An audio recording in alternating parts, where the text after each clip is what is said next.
Hello and welcome to the show. For this week's FailRace versus the community, we were going racing with BMW M1 Procars, all stock, no tuning allowed, etc. Had a lot of problems with, well, the first replay in particular, had a lot of problems with various replays, in fact. My copy of it didn't work. I finally got a copy that was working. I had no liveries at all, which makes it nigh impossible to commentate on a race, well, a single make race, when everybody's car is complete. Doesn't really work. So I have got the onboard footage from my event, or from my run, if you like, at the Hockenheim full circuit, where naturally, as per my luck when it comes to Forza grids, I was starting down at the bottom. I wasn't the most unlucky. I think potentially a sim steering, twitch of the wheel on the grass or something sent one vehicle tumbling off into the distance. It was an orange car ending up upside down. Kind of, it's expected when you run those colours at some point or another. By the time we got down to the hairpin, despite having started from the very back, I was up into almost the top 10. I was up into 11th, almost going 3 wide on the exit of the hairpin. I quickly realised I wasn't quite going to have the speed, and it's probably not a great idea to be hanging it 3 wide through that particular point. We end up going for 2 wide instead, with me being stuck trying to go around the outside of the Martini car. It doesn't initially look like I can make it. I do get the nose back alongside with a better sort of run out of the next corner, but I'm on a wonky line. And at this point in the race, it's a better idea just to say, you know, okay, we'll leave it there. There'll be more chances. Don't go for sort of a vague quarter chance of an overtake.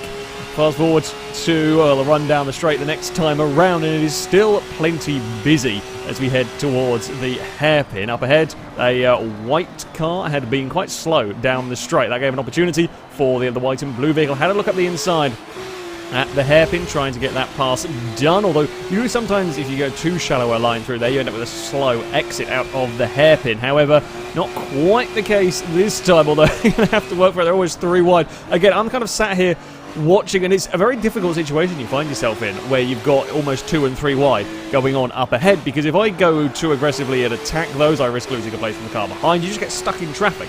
I can't quite run the lines I want to because there's cars fighting everywhere, holding back just a little bit to make sure that we don't get involved in any silly shenanigans. It kind of settles down a little bit as we head up towards the stadium section, but I've also got company behind. I've now got to worry a little bit about defending while still having pretty good pace and wanting to find a way forward. Coming up, though, was my favourite of the overtaking spots. A good run out of the hairpin and a sneaky look up the inside. The white and blue car is a little bit wide.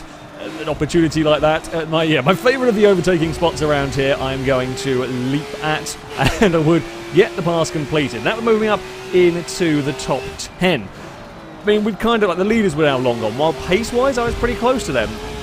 I've lost so much time fighting through the field in the opening couple of laps when you start down from the very, very back. It is somewhat difficult, and this would be our our fight over 8th place. While both of us would get past the white car if we made a little mistake, I was now trying to look for a way past the Martini vehicle. Now, I tend not to be that good. I tend not to race these higher, faster class cars, these more race car style. I tend to prefer sort of C and B class style vehicles. I really like the M1 Procar. I think it's a really, really nice car. Lovely balanced car to drive. I had an opportunity into turn 2. In the end, it was a little bit of a big dive, and we could see the group. I think we were actually a little bit faster than the group ahead. However, once we were starting fighting like this, we were not going to be catching the group ahead. And the problem was, we were now kind of closing up all of the group behind us as well. I had a big dive at turn 2. I couldn't quite pull it up in time. It's a good cutback from the Martini car to keep the position, but again, he's now having to defend. So he's taking a slightly wonky line. I'm taking a slightly wonky line, looking for a way past to go for a cutback on the exit of the hairpin.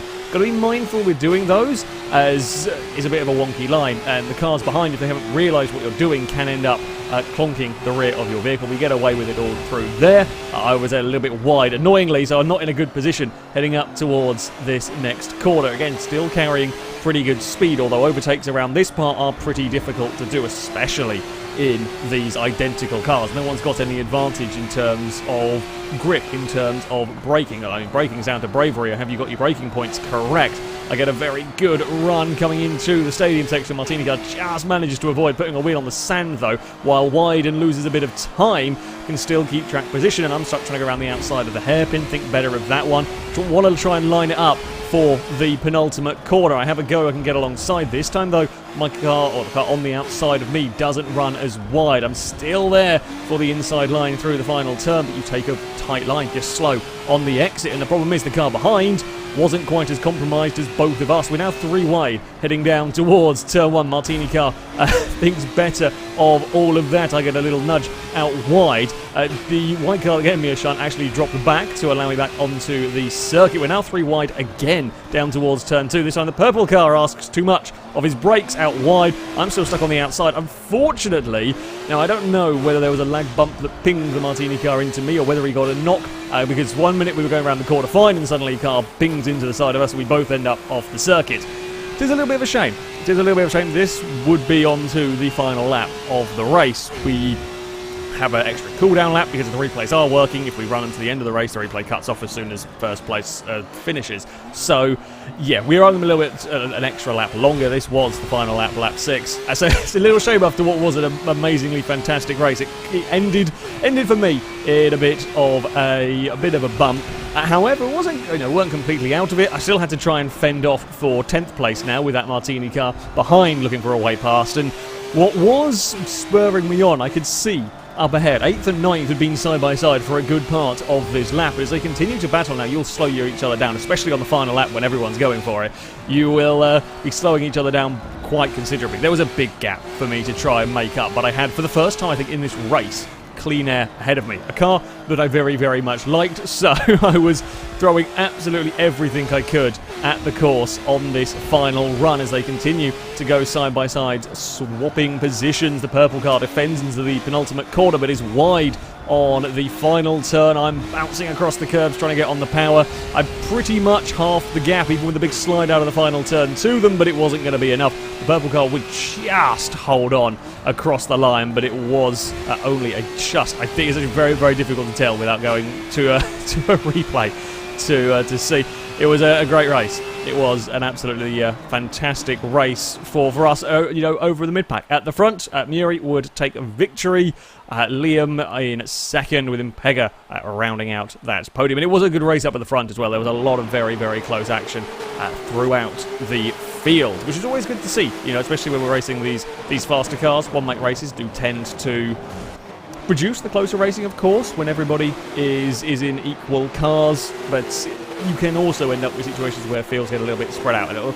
Well, to an extent it happened at Hockenheim. We also stayed in sort of large spread out groups, like groups of 4 or 5. Anyway, race number 2, we would head to Spa, a circuit that we haven't been to for a little while. The top 3 would be making their way up through the very fast Eau Rouge over the top at Radion, down the back straight, going too wide already.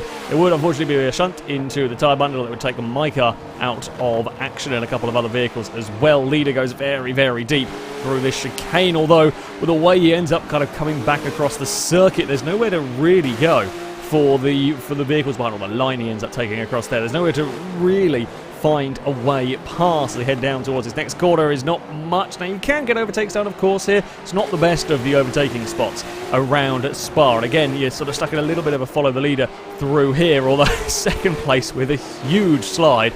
Too much grass for that one. Got the car quite sideways, would end up dropping down to third. Further back, there was, well, as you could expect, plenty of goings-on. The Jaeger car was fighting against the Jagerbomb car. For a while, most of us thought this was just a glitch livery in the lobby. Actually, a really cool idea for a livery. Most of us are so used to Forza having buggy liveries in the lobby screens, we just presumed that it was Buggy applying a Red Bull livery and a Jaeger one together. Either way, cool livery, interesting cars to have fighting one another up towards the final couple of quarters. Again, that is a much more sensible place, a much more normal place to get an overtake, a big dive up the inside. Although you've got to be careful you don't end up overshooting. It's a very, very fast corner heading up towards that section, and you carry a little bit too much speed, a little too late under brakes. Very easy to get into a lot of trouble with running wide. Now further back, this was a big old squabble over, I think, about 14th place back. Doesn't really matter what position it is, if there's a bunch of cars around, everyone's going to fight for everything they can. I'm pretty sure they were 4 wide at one point with somebody out on the dirt. I think they ended up out on the dirt again on the exit. Yeah, Spa is one of those circuits as well, a familiar sight of people carrying a bit too much speed through all following one another. It's a very easy trap to fall into. You end up just following the car ahead. They go wide, you end up going with them, and so on. And Spa can sometimes end up in quite lonely races. That was not the case at the front. No, that was not the case at all. There were 4 cars in in a line. A big train of vehicles, and 5th place was not so far behind as we head up towards the final turn. The car we're riding on board with here has a look up the inside. Now you've got to try and keep the speed around the outside for the second part. You'll be inside for the first part, but it's a long way around that second part. Either way, though, the white mapped car, I believe it's a Nürburgring map actually, on the car. That we're getting himself back up into second that he lost on the first lap. Tries around the outside at turn 1. That's not quite going to work out, and after a great pass in the final corner, was actually then going to lose out again, dropping back to a 3rd place, and the vehicle that had dropped back to 3rd briefly would then get the lead with a better run out of the first corner, would get his car up to the front as we all run over Radion once more. But this is a pretty big group of cars, a pretty big pack of cars now running down the straights. It's pretty much a 5-car train for the lead. The leader goes a little bit defensive, while the mapped car is actually around the outside. Around the outside, again, it's outside for the first part, but you get on the inside for the second part. The car that had been leading at the start of the lap, well, that got dumped all the way down to a 5th place, just out of position. And when you're in a group like this, when you're leading a group like this and coming under that increasing pressure, that little mistake is all it takes to find yourself, dumped down 3 or 4 positions. And everybody's trained up like that, especially in a one-make race with everybody in the identical vehicles. That little mistake can be very, very costly.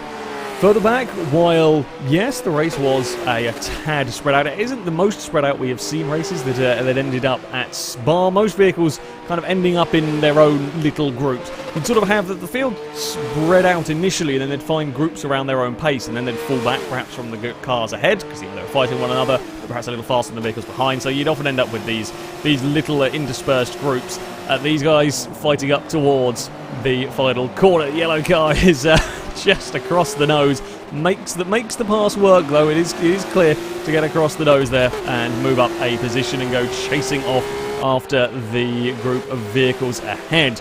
Back to the front of the field, the 2 leaders were now fighting, while 3rd and 4th had dropped a little bit back. Yeah, much as I said before, with the whole, you get a little bit of clean air, you can run away from the group behind, you then get stuck in battles, and yeah, it sort of pulls the race apart and then glues a few people together.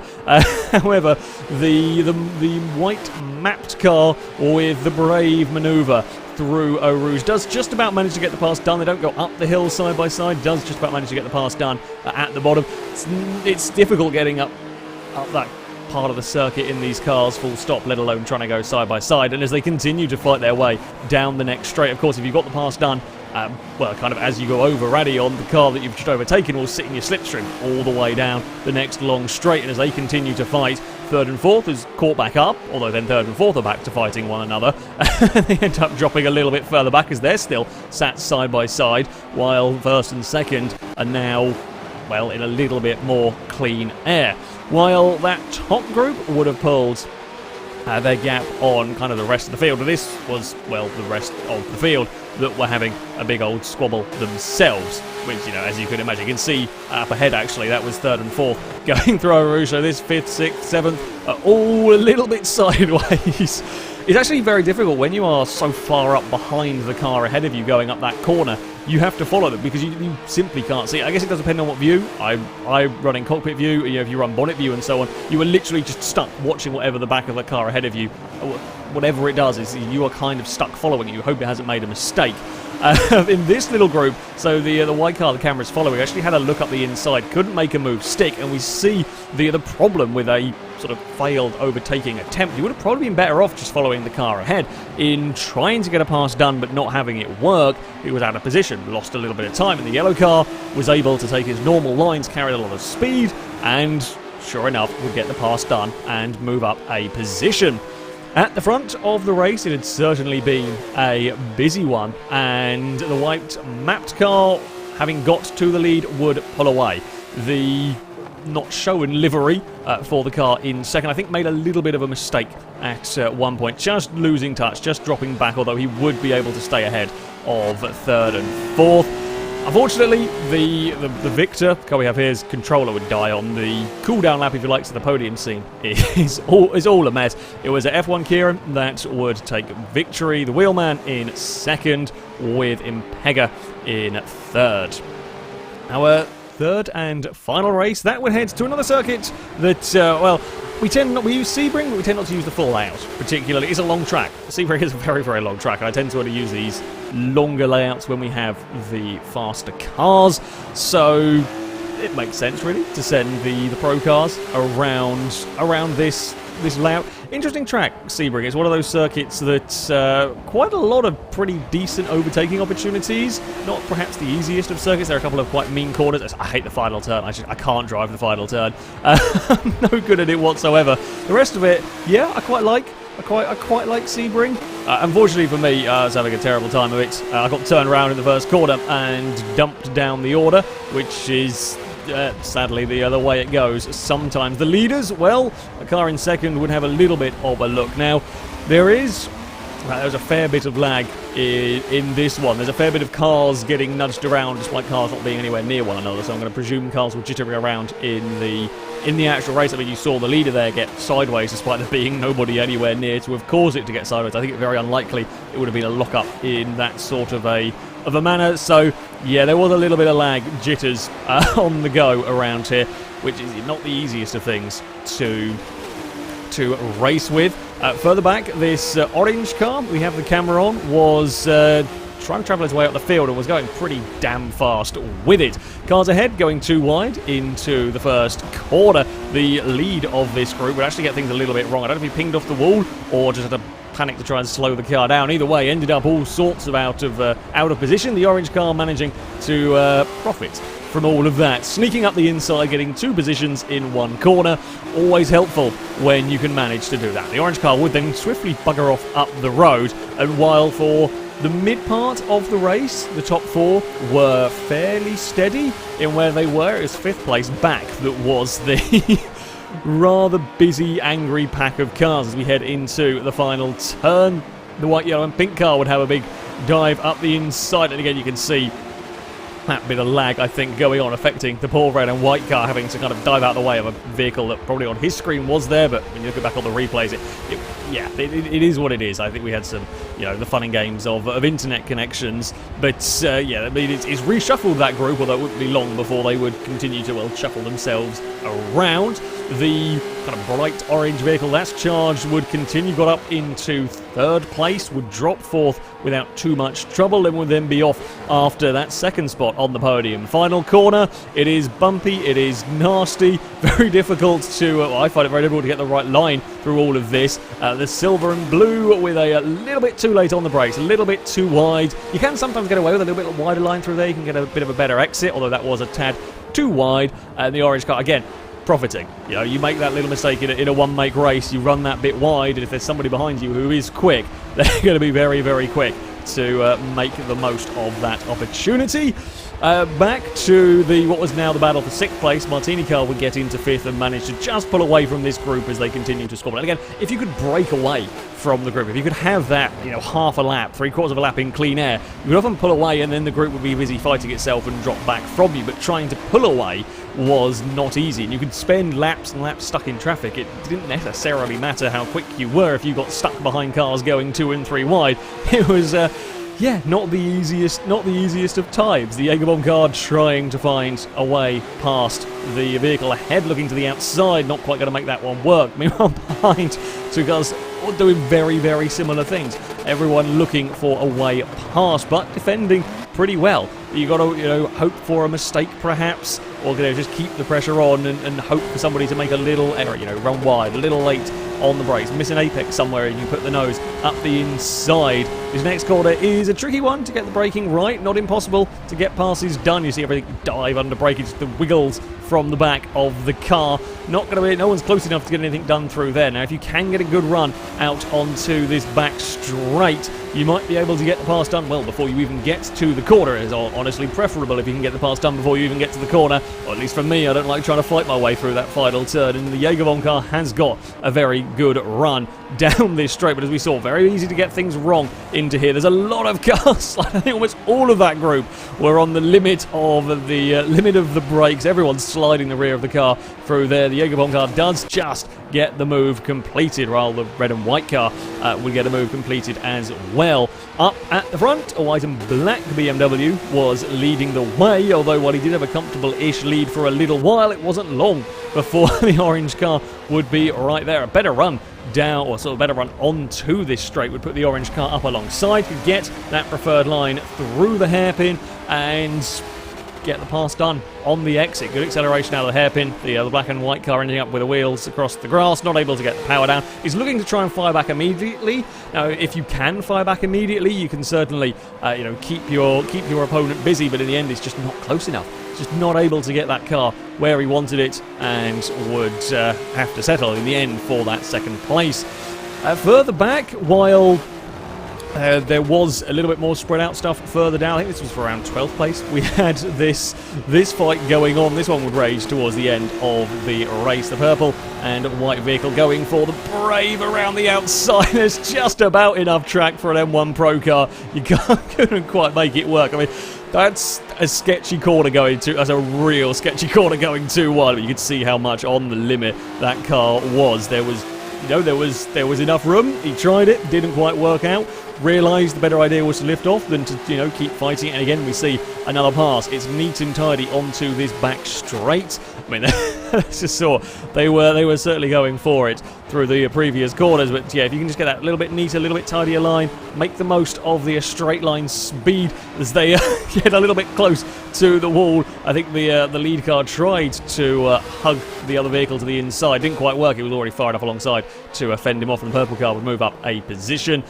At the front, having got to the lead, the orange car would, well, extend it. It was flying around this circuit. It had done incredibly well, overtaken a huge, well, I say a huge number of cars, quite a large number of cars. Didn't quite come from all the way to the back, but yeah, made its way up the field very, very well indeed to take that victory. You can see the distances to second and third, not the largest margin of victory we've ever seen, but certainly well driven. It would be a Khalees that would take the victory. Please donate me in second, TR King Copper in third.